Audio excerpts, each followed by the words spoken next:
Shalom, selamat pagi anak-anak. Apa kabar hari ini?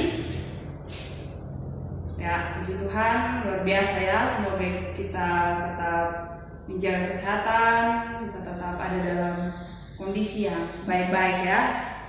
Oke, hari ini kita akan mulai proses belajar mengajar kita. Sebelum itu, kita akan berdoa dulu. Kita buka dengan doa dulu. Silakan salah satu dari kalian memimpin kita dalam doa.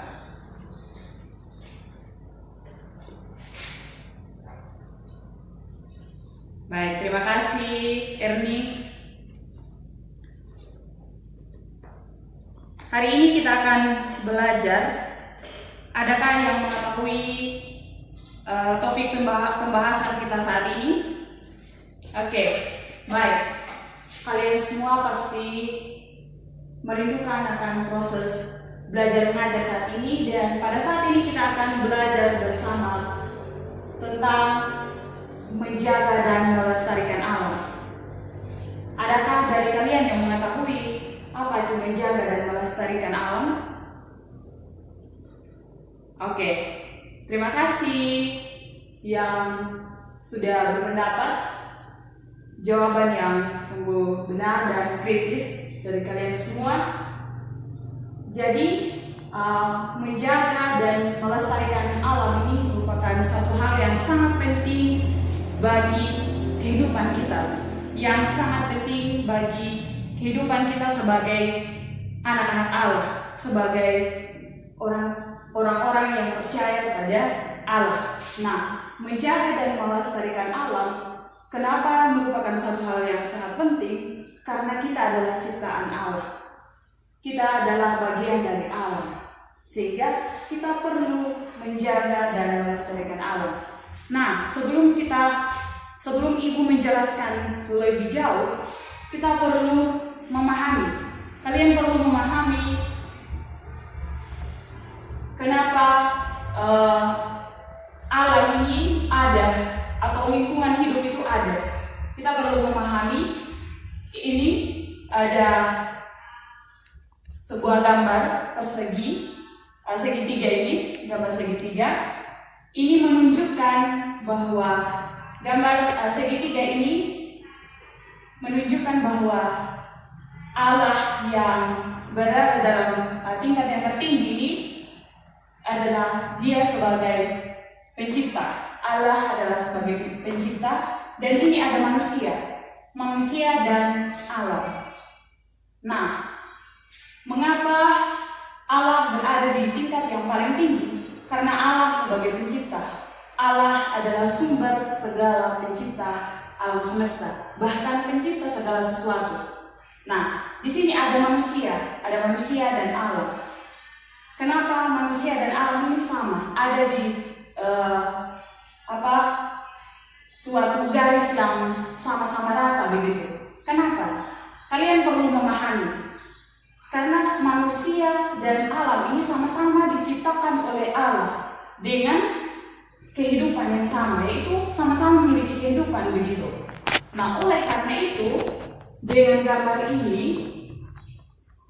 gambar ini kita perlu memahami, atau kalian perlu memahami bahwa Allah menciptakan alam semesta ini untuk kita jaga dan melestarikan. Nah, berdasarkan isi Alkitab, Kejadian 1 ayat yang ke-26, di situ ada sebuah mandat, ada sebuah peraturan dari Allah bagaimana kita menjaga dan melestarikan alam. Di situ terdapat dalam Kejadian 1 ayat yang ke-26 itu adalah sebuah peraturan atau mandat yang diberikan Allah kepada kita. Di situ dikatakan, berfirmanlah Allah, baiklah kita menjadikan manusia menurut gambar dan rupa kita, supaya mereka berkuasa atas ikan-ikan di laut dan burung-burung di udara, dan atas ternak, dan atas seluruh bumi, dan atas segala binatang melata yang merayap di bumi. Itu adalah suatu peraturan dalam ayat ini yang menjadi dasar atau yang menjadi sebuah pedoman kita sebagai manusia saat ini ketika kita hidup di dunia, ketika kita hidup bersama Allah. Nah, di situ sudah jelas bahwa kita diciptakan sebagai wujud, atau kita sebagai manusia diciptakan oleh Allah serupa dan segambar dengan Allah. Kenapa Allah menciptakan kita serupa dan segambar dengan Allah? Karena apa? Supaya kita sebagai manusia dapat bekerja.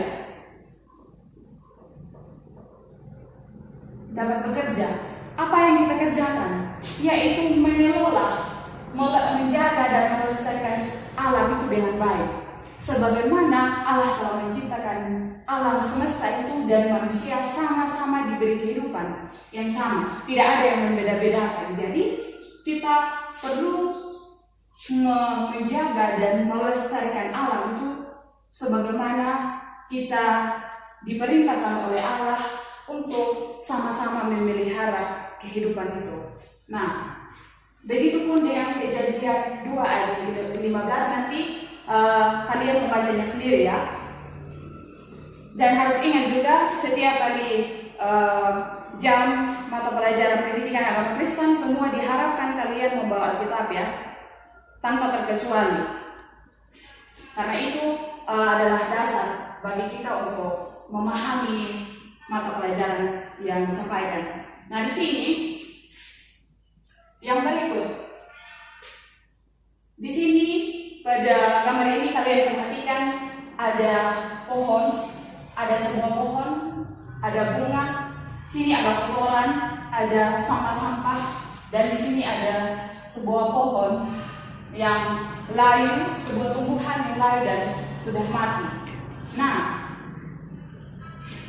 dalam kehidupan kita sebagai manusia, alam semesta ini sudah diciptakan dengan begitu baik oleh Allah.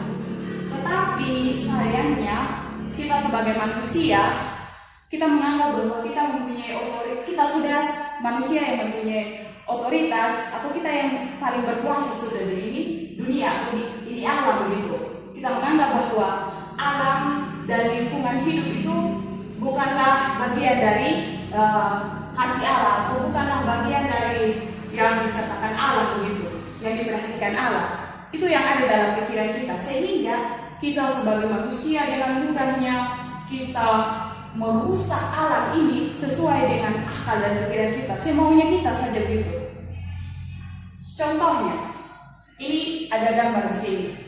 Kita sebagai manusia, memang kita selalu membutuhkan dalam perintah atau mandat dalam Kejadian 1 ayat 2 tadi sudah jelas bahwa Allah memerintahkan kepada kita untuk mengelola atau untuk berkuasa. Berkuasa bukan berarti kita sebagai manusia yang berkuasa semua atas isi alam ini, kita menguras, kita mengeksploitasi semua isi alam. Tetapi berkuasa yang dimaksudkan berarti kita menjaga dan melestarikan alam itu seadanya, sesuai dengan kehendak Allah, bukan dengan kehendak kita begitu. Nah, di sini dampak ketika manusia merusak alam atau lingkungan hidup, inilah dampaknya. Tumbuhan menjadi layu dan mati. Bahkan bukan hanya tumbuhan saja yang layu dan mati, atau bukan hanya manusia saja ketika dia merusak alam ini, kehidupan manusia menjadi terancam. Bukan hanya manusia dan tumbuh-tumbuhan atau alam atau lingkungan sekitar saja begitu, tetapi seluruh yang ada di seluruh lingkungan atau kesatuan ruang dalam semua benda, keadaan, situasi, dan semua makhluk hidup lainnya itu menjadi terancam karena ulah manusia yang memiliki pemahaman atau pikiran bahkan tindakan yang seenaknya untuk mengeksploitasi alam sesuai dengan tindakannya sendiri. Nah, itulah yang terjadi dalam kehidupan kita saat ini gitu. Nah, di sisi lain, ketika manusia merusak alam semesta ini, di sini ada sebuah tugas kita sebagai orang-orang Kristen, atau tugas kita sebagai remaja-remaja Kristen. Sebagai remaja Kristen, kita memiliki tugas untuk menjaga dan melestarikan alam, atau respon iman Kristen kita terhadap bencana lingkungan. Itu yang pertama, itu memelihara dan mengurus ciptaan Allah. Memelihara dan mengurus ciptaan Allah. Bagaimana kita harus memelihara dan mengurus ciptaan Allah? Yaitu melalui dari lingkungan sekitar kita. Bagaimana kita sebagai anak-anak Allah memiliki kesadaran yang baik, memiliki kesadaran untuk selalu menjaga kelestarian lingkungan kita. Kita sering membersihkan halaman rumah kita, selalu peka dengan sampah-sampah yang berserakan, selalu memperhatikan keadaan lingkungan kita ketika mengalami persoalan atau ada kebakaran. Itu kita harus peka terhadap keadaan itu, sehingga itu menjadikan kita sebagai ternyata kita adalah anak-anak Allah. Maksudnya kita sadar begitu bahwa kita adalah anak-anak Allah yang diciptakan oleh Allah dan alam untuk sama-sama memelihara kehidupan. Nah, di sini ada sampah-sampah yang berserakan. Sini ada sampah-sampah. Sampah inilah yang dibuang oleh manusia, yang dibuang, maksudnya yang biasakan kita sebagai anak-anak membuang sampah sembarangan. Dimanapun itu, sampah selalu berserakan. Nah, dengan sampah ini, semakin banyaknya sampah yang kita buang, kita tidak bisa menghitung sampah itu yang kita buang, tetapi kita perlu memikirkan dampaknya. Dampaknya itu sangat tinggi sekali, anak-anak. Itu sangat berdampak pada tumbuhan, hewan, bahkan keseluruhan kehidupan makhluk hidup lainnya itu akan berdampak pada sakit. Artinya kita sebagai manusia, bukan kita saja yang mengalami sakit karena keadaan lingkungan kita yang kotor, tetapi makhluk hidup lain juga menjadi mengalami persoalan atau dampak dari sampah ini, begitu, dari limbah sampah yang kita sudah buang hari ini. Nah, oleh karena itu kita sebagai remaja-remaja Kristen mempunyai tugas untuk memelihara, menjaga, dan melestarikan alam itu dengan baik. Nah, di sini ada gambar bunga. Pada umumnya Allah telah menciptakan alam semesta ini dengan begitu baik dan indah sekali. Nah, alam ini dalam perspektif iman Kristen, di tanggapan kita sebagai dalam perspektif iman Kristen itu ialah selalu menarik. Alam yang selalu menarik. Ini adalah menarik yang bagaimana? Seperti pada bunga ini, dia memiliki pesona atau bentuk yang sangat indah dan menarik sekali untuk dipandang. Nah, begitu pun dengan alam, begitu, dengan alam sekitarnya. Bagaimana kita memperlakukan alam ini sebagai kehidupan sama dengan kehidupan kita sebagai manusia, begitu. Sehingga kita sebagai sebagai manusia yang diciptakan oleh Allah, sama-sama memelihara kehidupan melalui alam semesta ini. Bagaimana kita mempunyai respon akan karya Allah dalam kehidupan kita melalui alam. Bagaimana kita memelihara alam semesta ini sebagai suatu ungkapan syukur kita atau respon kita terhadap karya Allah yang begitu baik, begitu. Nah, itulah sebabnya kita mempelajari, kita membahas menjaga dan melestarikan alam, sehingga kita sebagai anak-anak Allah atau kalian sebagai anak-anak remaja Kristen yang memiliki kepercayaan kepada Kristus, kepada Tuhan, artinya kalian sudah hidup sebagai remaja Kristen yang mau peduli terhadap alam, yang mau melestarikan, memelihara, menjaga, dan memperlakukan alam itu sebagaimana adanya, sama-sama memelihara kehidupan. Ya. Jadi baik sampai di sini proses pembelajaran kita. Semoga ini menjadi pedoman dan bermanfaat bagi kalian semua. Tolong dipelajari, dan nanti bahan-bahan diskusinya Ibu akan sampaikan. Nanti kalian akan bentuk dalam sebuah kelompok. Ada beberapa tugas yang kalian harus kerjakan. Yang pertama itu diskusikan dalam bentuk kelompok. Nanti kalian diskusikan dalam bentuk kelompok itu mengapa harus menjaga dan melestarikan alam.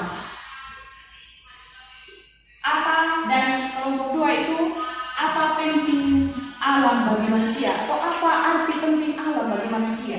Itu 2 pokok itu kalian akan kerjakan. Silakan berdiskusi itu dengan baik, sehingga dengan tugas itu tidak hanya mengerjakan tugas itu, tapi kalian juga harus memiliki tindakan yang baik sebagaimana menerapkan materi yang kalian sudah pelajari saat ini. Mungkin seperti itu. Demikian pertemuan kita. Sebelum kita menutupnya, sebelum kita mengakhiri, kita akan berdoa dulu. Saya minta salah satu dari kalian untuk memimpin kita dalam doa. Terima kasih Dewi. Demikian proses belajar mengajar kita saat ini. Terima kasih dan shalom.